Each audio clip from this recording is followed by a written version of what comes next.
Сәлем достар, сіздермен бірге Арай. Бүгін сіздерге алма қосылған ПП пирогтың рецептісін ұсынамын. Өте пайдалы пирог. ПП рецепттерді жіберіп алмас үшін каналға тіркеліп қойыңыздар. Тіркелу тегін.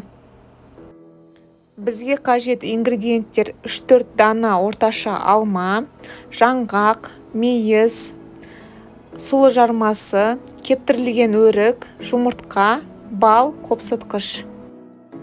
Ең алдымен алмалардың қабығын аршып, үлкен үкіштен өткіземіз.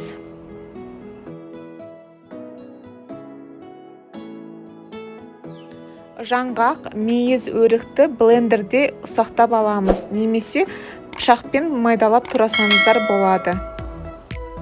Оны үкіштен өткізілген алмаға қосамыз, үстіне жұмыртқа, бал қосып, араластырамыз.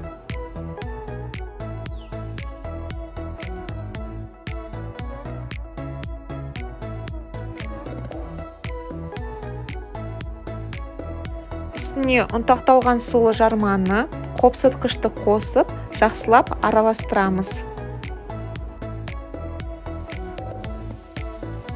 Менде ең кішкентай форма, диаметрі 14, астына пергамент қағазын салып, жабыспас үшін жан-жақын майлаймыз.